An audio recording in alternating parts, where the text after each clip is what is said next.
Hello, good morning class. How are you today? Good? Okay, I hope you are all healthy and happy. Welcome back to English class with me, Miss Tia, your English teacher. Last week, we have learned about giving an announcement. Do you still remember? Yes? Okay, good. Then I will continue to the new topic. Today we are going to learn a new material. But before that, I want to ask you some questions. Have you ever written a diary when you were a kid? Yes? Have you ever read a biography of famous people? Yes? Or your friends ever told you about their past experience? Yes? Okay, today we are going to learn about recount text. If you have done all of those things that I have mentioned before, it means you have already written, read, and heard about recount text. And I believe all of you are familiar with recount text because in junior high school you have learned about it, right? Okay. Later on I will give you an assignment related to recount text, so listen carefully to my explanation. Okay. We move to the first slide. What is recount text? What is the definition of recount text? Recount text is a type of text that retells past events or events that happened in the past. The key here is retelling. And what is the purpose of recount text? The purpose is to entertain and inform the readers about your experience, about other people's experience. The key is retelling and to entertain and also inform the readers. Next is the generic structure of recount text. Is it important for us to learn about the generic structure? What do you think? Yes, of course it is important. By learning the structures of recount text, we know how to write or how to compose a good recount text. Okay, there are three structures of recount text. The first is orientation, second is events, and the third is reorientation. We will discuss it one by one. First one is orientation. Orientation is the opening of the text which shows the general information about the settings and the participants. In an orientation, we know the text tells about what and who, and we also know where, when, why, and how it happened. Second is event. Event tells what happened sequentially. It is the sequence of the events, of the things that happened. For example, first we went to the zoo, blah blah blah, and second we went to buy the ticket, like that. And the third is reorientation. This is the closure of events or the conclusion.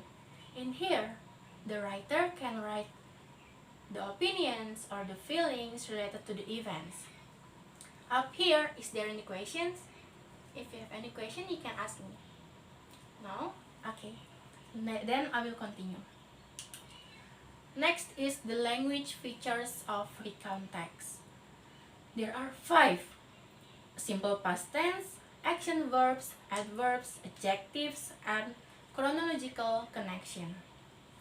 Simple past tense formula is subject, verb to, and object. Because it happened in the past, definitely we use simple past tense.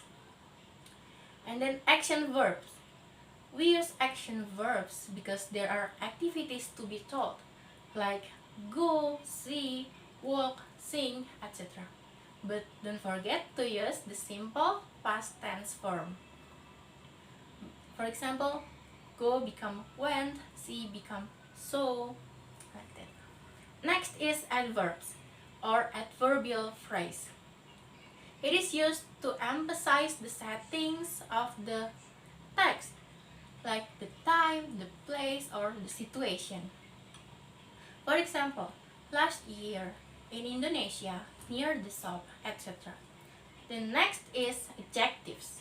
It is used to indicate the impression of the events, like it was amazing, they were handsome, nice weather, etc. And the last but not least is chronological connection. It is some words that used to connect one event to another event, that connect the sentences. For example, first, then, next, furthermore, etc. Understand? Okay. And this is the example of recount text. I will read it for you, and you can also write difficult words, and you can ask me later to know the meaning.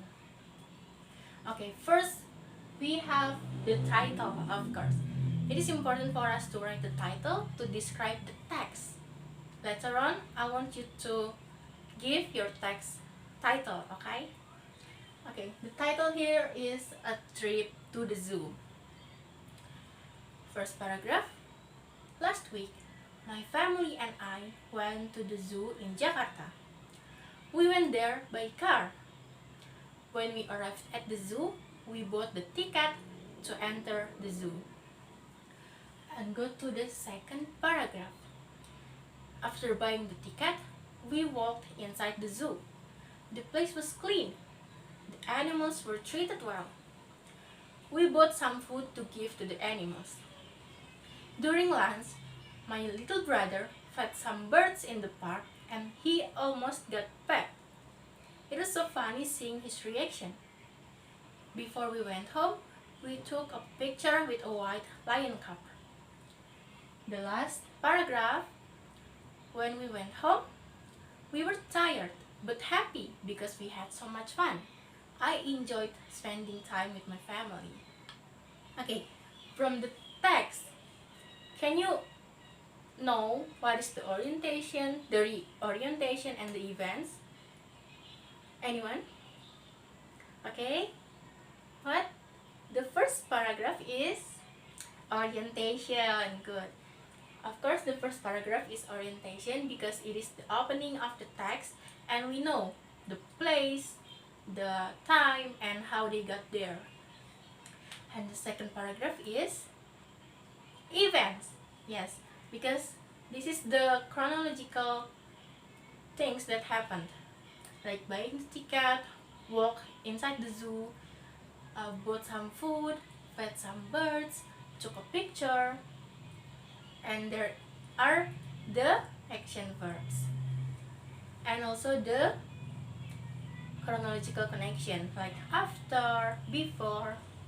And the last paragraph is reorientation.